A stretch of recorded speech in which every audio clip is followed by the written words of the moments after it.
Olá a todos, é um imenso prazer estar aqui com vocês hoje para conversar sobre um tema que é, ao mesmo tempo, um desafio e uma oportunidade para todos nós: o equilíbrio entre vida e trabalho. E mais do que falar sobre esse assunto, eu quero propor 5 ações para alcançar esse tão sonhado equilíbrio. Eu sou Roberto Orlando, psicólogo com 35 anos de experiência e sou apaixonado por ajudar as pessoas a florescerem, a viverem vidas mais leves, felizes e significativas. E é exatamente isso que quero provocar em vocês hoje. Vocês sabem, em um mundo que corre cada vez mais rápido, onde a pressão por produtividade e a sensação de estar ligado são constantes, é muito fácil perder a si mesmo. Mas eu venho aqui hoje para lançar uma semente de reflexão e talvez, quem sabe, despertar alguns insights poderosos em suas mentes e corações. Eu quero começar com uma provocação. Respondam a si sem precisar dizer em voz alta. Quem é você e o que você faz? Sem começar dizendo qual a sua profissão ou o nome do trabalho que faz.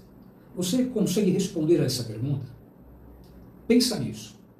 Muitas vezes, nosso crachá, nossa função, a empresa onde trabalhamos, se tornam a nossa identidade principal. E essa é a urgência do que vamos discutir hoje. Saber quem somos para além do próprio cargo. Não é segredo para ninguém que o cenário atual é desafiador. Vivemos em uma era corporativa que está adoecendo as pessoas. E os dados não mentem. De acordo com a ISMA-BR, estimativas apontam que mais de 70% dos profissionais brasileiros sentem-se mentalmente esgotados em função do trabalho. ISMA é a sigla para International Stress Management Association, uma organização sem fins lucrativos, dedicada à pesquisa, prevenção e tratamento do estresse. Isso significa que a maioria de nós, ou das pessoas que conhecemos, está nesse barco. A OIT, Organização Internacional do Trabalho, coloca o Brasil entre os países com as maiores jornadas semanais de trabalho. E isso dificulta e muito a conciliação com a vida pessoal.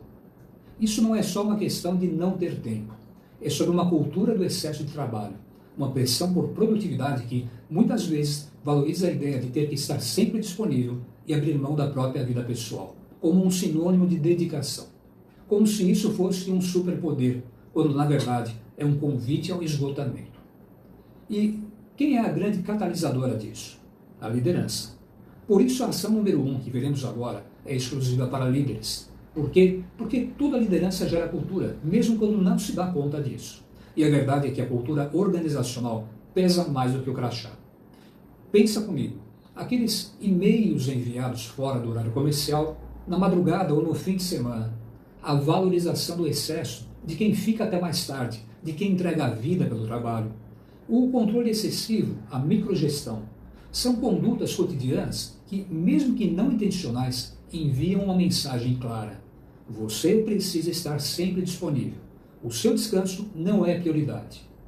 Isso sabota silenciosamente o equilíbrio da equipe. Então, não é a tarefa em si que adoece, mas o contexto, a forma como o trabalho é gerido e valorizado. A vida é composta de pelo menos 4 grandes áreas. Além da profissional, temos a área pessoal, dos relacionamentos e da qualidade de vida.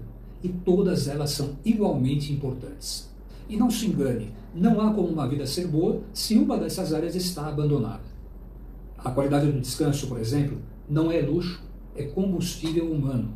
A prática de exercícios físicos, uma alimentação equilibrada, a espiritualidade, até o quanto a gente contribui com os outros. Tudo isso é relevante se queremos uma vida que vale a pena ser vivida. Agora que entendemos um pouco do cenário externo, vamos olhar para dentro. Para onde nosso tempo, nossa energia está realmente indo? A ação número 2 é sobre a forma como usamos o nosso tempo. Onde o tempo escapa? Porque essa é a forma como usamos a nossa vida. Muitos de nós vivemos no piloto automático, correndo de uma tarefa para outra e, de repente, o dia, a semana, o ano voaram. E o que ficou? A sensação de ter apagado um monte de incêndios, sem realmente ter vivido. Nesse ponto do programa, nós vamos usar uma ferramenta chamada Relógio da Vida. É um convite para visualizar como as 24 horas do nosso dia, têm sido vividas, sem qualquer julgamento. Imagine um círculo como um relógio, onde você preenche cada pedaço com as atividades que realmente faz ao longo do dia. Trabalho, sono, lazer, família, estudo, trânsito. Agora reflitam por um instante. O que mais te surpreende ao olhar para como você gasta o seu tempo? O que ficou de fora e o que você gostaria que estivesse mais presente? Quantas vezes deixamos nossos hobbies, nossos encontros com amigos, o tempo com a família, ou até mesmo um simples momento de silêncio e introspecção de lado? Porque não deu tempo. E aqui vem outro grande insight. O tempo não se multiplica, mas a vida pode ser reorganizada. Não podemos criar mais horas no dia, mas podemos e devemos repensar nossas prioridades e a forma como alocamos essas horas preciosas. É sobre fazer escolhas conscientes, não sobre ter uma agenda inatingível. Então, vamos falar de sucesso. O que vem à sua mente quando eu digo essa palavra? Dinheiro? Cargo? Reconhecimento? Muitas vezes esses são os padrões rígidos que a sociedade nos impõe. Então, a nossa ação número 3 é sobre o que é sucesso afinal. E a pergunta que nos guia é: será que o que chamo de sucesso realmente me serve? Pensa nisso. Será que atingir o sucesso social faz com que você alcance o sucesso pessoal? Faz com que você se sinta uma pessoa bem-sucedida? O sucesso social é o que os outros esperam de nós, o que está na vitrine. O pessoal é o que ressoa com seus valores mais profundos, o que faz você sentir-se pleno. Então eu te convido a um breve exercício mental. Imagine uma agenda ideal, não a agenda do impossível, mas a agenda de uma vida que faria sentido para você. Onde o que é significativo para você tem espaço. Não pense que os outros esperam de você, mas no que você realmente quer. O que na sua agenda atual é uma imposição? O que você gostaria de acolher mais? A chave vira quando percebemos que não existe equilíbrio possível quando se vive para atender só a expectativa do outro. A busca por um equilíbrio genuíno começa quando nos permitimos questionar os padrões externos e abraçar o que é autêntico para nós. Mas afinal, o que é que nos sustenta? O que nos alimenta de verdade, para além das obrigações e da nossa função profissional? O que te sustenta além do crachá? Porque, de verdade, somos muito mais do que a nossa função. Só que às vezes esquecemos disso. Quando a rotina é exaustiva, é fácil esquecer quem somos. Quando tiramos o uniforme, quando desligamos o computador.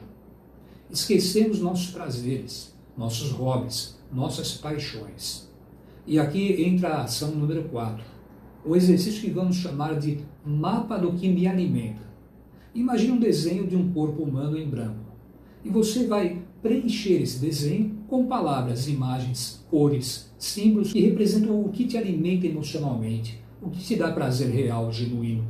Pode ser um livro, fazer uma caminhada na natureza, tocar um instrumento musical, cozinhar, pintar, conversar com um amigo, brincar com os filhos, meditar. O que faz sua alma sorrir? E a pergunta final que ressoa aqui é: o que disso precisa voltar a caber na minha semana? Abra sua mente e o seu coração, porque a vida não é só aquilo que se faz para sobreviver. Ela é sobre desfrutar, se nutrir, se conectar, ser. Agora talvez você esteja pensando: Roberto, tudo isso é muito bonito, mas minha vida é uma loucura. Como é que eu começo a aplicar tudo isso? A ação número 5 é exatamente sobre isso. Como ensaiar e criar uma nova rotina. E ela traz uma verdade fundamental. A gente não precisa mudar tudo, mas precisa mudar algo. Não há nada mais insano do que fazer as mesmas coisas de sempre e esperar resultados diferentes. A proposta não é idealizar uma vida perfeita de repente. É sobre fazer microajustes possíveis, respeitando a sua realidade. Sem otimismo forçado, sem promessas vazias. Não é sobre virar a vida de ponta cabeça amanhã. É sobre identificar um pequeno ponto de esgotamento e um pequeno ajuste que você pode experimentar. O que está te esgotando hoje? O que você tem adiado por semanas que te faria bem? O que você poderia experimentar por 15 minutos diários? Eu te convido a pensar no que chamamos de meu próximo passo possível. Um cartão, um lembrete, um compromisso pessoal. Pode ser algo tão simples como fazer uma caminhada de 15 minutos no parque antes de ir para o trabalho. Desligar as notificações do celular por 1 hora à noite para estar presente com a família. Ler um capítulo de um livro que você adora antes de dormir. Reservar um horário fixo na agenda para uma atividade que te alimenta. O impacto de um pequeno passo, consistentemente dado, é gigantesco. É como plantar uma semente. Ela não vira árvore do dia para a noite, mas ela cresce dia após dia. Ao longo desta apresentação, passamos por dados impactantes, por reflexões profundas e por convites à ação, e a mensagem central que eu quero que vocês levem hoje é clara. O trabalho é parte da vida, não o contrário. Para que uma empresa tenha longevidade, para que um profissional tenha sustentabilidade em sua carreira e na sua vida, é fundamental responder à pergunta: quem sobra de pé quando tudo gira em torno do trabalho? Nós somos seres humanos com vínculos, com histórias, com necessidades e prazeres que vão muito além da função que exercemos.